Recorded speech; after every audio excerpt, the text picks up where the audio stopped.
दोस्तों आज की वीडियो आप सभी कैंडिडेट्स के लिए काफ़ी इंपॉर्टेंट रहने वाली है क्योंकि आज के इस वीडियो में हम बात करने वाले हैं SSC GD 2024 final result date. साथ में हम बात करेंगे ज्वाइनिंग डेट के बारे में, रोजगार मेला कब ऑर्गेनाइज करवाया जाएगा उसके बारे में भी हम बात करेंगे। सो काफ़ी इंपॉर्टेंट वीडियो आपके लिए रहने वाली है, वीडियो को एंड तक आप जरूर देखेगा। सो चलिए बिना किसी देरी के वीडियो को स्टार्ट करते हैं। दोस्तों सबसे पहले हम यहाँ पर बात करेंगे आपके रिजल्ट डेट के बारे में। आपके सामने एक ये डिपार्टमेंटल कैलेंडर है। इसके अकॉर्डिंग आपके जो फिजिकल हैं वो 23/9/2024 से लेकर 8/11/2024 तक चलने वाले थे और ऐसा ही हुआ है। आपके जो फिजिकल्स हैं, जो मेडिकल्स हैं वो ऑलरेडी ख़त्म हो चुके हैं, लेकिन अभी भी कुछ सेंटर्स के ऊपर जो री मेडिकल है वो अभी भी चल रहे हैं क्योंकि कुछ कैंडिडेट्स को री मेडिकल दिए गए थे कुछ सेंटर्स के ऊपर। और ये जो री मेडिकल्स जो अभी कुछ सेंटर्स के ऊपर चल रहे हैं, 1 से 2 दिन के अंदर ये जो री मेडिकल हैं ये भी यहाँ पर ख़त्म हो जाएंगे। अभी री मेडिकल वगैरह जो भी कैंडिडेट्स के कुछ सेंटर्स पे बच रहे हैं वो सारे ख़त्म होने के बाद जो भी डेटा है PT, PST, DV, DME and RME का, वो सारा हैंडओवर किया जाएगा एसएससी को।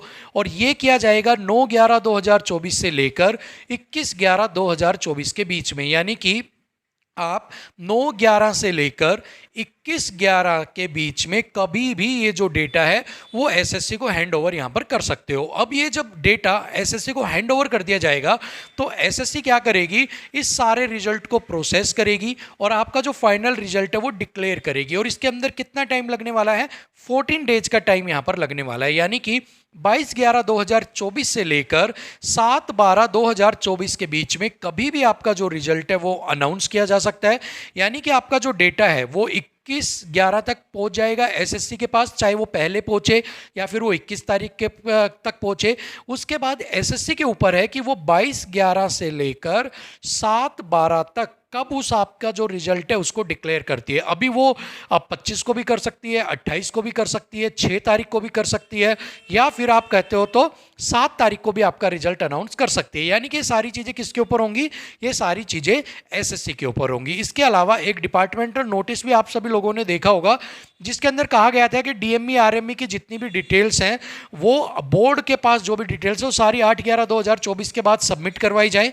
हालांकि ये जो भर्ती है इसके अंदर कोर्ट केस रिलेटेड की इश्यूज को लेकर यहाँ पर जो ऑलरेडी डिले हो चुका है, लेकिन यहाँ पर जो टाइमलाइन है, timeline to complete this recruitment has been fixed by MHA, यानी कि एमएचए जो है वो इस भर्ती को टाइमलाइन जो है कब तक कंप्लीट करवानी है, इसकी जो टाइमलाइन है वो ऑलरेडी क्या कर सका है, यहाँ पर फिक्स कर चुका है। ठीक है, इसके अलावा यहाँ पर कहा गया है कि जो भी डिटेलमेंट्स वगैरह उनको प्रायोरिटी बेसिस के ऊपर टाइम फ्रेम जो दिया गया है उनके अंदर प्रायोरिटी बेसिस के अंदर यहां पर कंप्लीट की जाए। यहां पर इन सारी चीजों को देखकर यही क्लियर हो रहा है कि आपका जो रिजल्ट है वो कभी भी 22/11 से लेकर 7/12/2024 के बीच में आ सकता है। हालांकि आपका जो रिजल्ट आएगा वो लगभग आप मानकर चलिए दिसंबर के अंदर ही आपको आपका जो रिजल्ट है वो देखने को मिलेगा। हालांकि नवंबर के अंदर भी कर सकते हैं जारी, बट नवंबर के अंदर ये जारी बिल्कुल नहीं करेंगे। आपका जो रिजल्ट है वो 1 से लेकर 4 दिसंबर या 5 दिसंबर के बीच में ही एसएससी जो है वो यहाँ पर डिक्लेयर करेगी। इसके बाद अगर हम बात करते हैं आपकी ज्वाइनिंग को लेकर कि ज्वाइनिंग कब तक हो जाएगी, तो देखिए जो 13वां रोजगार मेला है वो अक्टूबर 29, 2024 को ऑर्गेनाइज करवाया गया था। अब ऐसे में नेक्स्ट है 14th आपका रोजगार मेला। अब इसके लिए ये कहा जा रहा है कि it can be launched in या तो दिसंबर या जनवरी 2025 के अंदर आपका जो 14th रोजगार मेला है वो कंडक्ट करवाया जा सकता है। और इसके अंदर गोल रखा गया है कि 1 लाख अपॉइंटमेंट लेटर्स हैं वो वीडियो कॉन्फ्रेंसिंग के जरिए यहां पर कैंडिडेट्स को दिए जाएंगे। अब यहां पर दो चीज निकल कर आती है कि भैया दिसंबर 7 तक आपका रिजल्ट आ जाएगा। अब उसके बाद आपको जो है फाइनली काम क्या बचेगा, आपका जो भी ट्रेनिंग के लिए आपको बुलाना, आपके ज्वाइनिंग लेटर्स देना।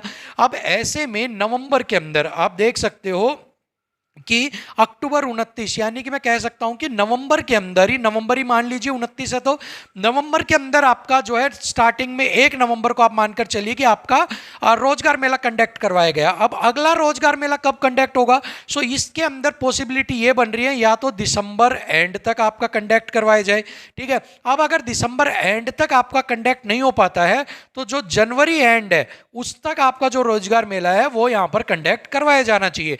अब ऐसी कंडीशन के अंदर अगर जनवरी एंड के अंदर आपका रोजगार मेला जाता है, सो ऐसे में आपके जो ज्वाइनिंग लेटर्स हैं वो आपको जो है वीडियो कॉन्फ्रेंसिंग के जरिए रोजगार मेला में नहीं दिए जाएंगे, फिर बाई पोस्ट जो है वो आपके रोजगार आपके जो ज्वाइनिंग लेटर्स है वो आपके पास भेजे जाएंगे, और जो बाकी कैंडिडेट्स बच जाते हैं उनको रोजगार मेला के अंदर, अलग जो भर्तियां हैं उनके कैंडिडेट्स को रोजगार मेला के अंदर शामिल किया जाएगा।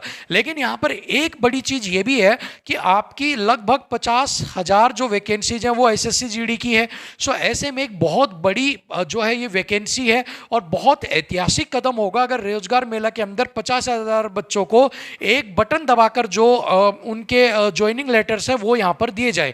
सो कोशिश ये हो सकती है कि जनवरी के अंदर जो उम्मीद बताई जा रही है कि आपका रोजगार मेला कंडक्ट होना चाहिए वो आपका दिसंबर एंड तक कंडक्ट करवाया जाए, और इसके अंदर आपको जो ज्वाइनिंग लेटर्स है आपके वो यहां पर प्रोवाइड करवाए जाएं। सो उम्मीद यही है कि रोजगार मेला भी दिसंबर एंड तक हो और आपके ज्वाइनिंग लेटर्स हैं वो भी दिसंबर एंड तक आपको दे दिए जाए, ठीक है। सो फिलहाल के लिए तो यही इंफॉर्मेशन थी आपके लिए। इसके अलावा जो आपकी कट ऑफ है उसके ऊपर मैंने वीडियोस तो ऑलरेडी बना रखी है, और कट ऑफ के लिए आपको ज़्यादा नहीं घबराना है।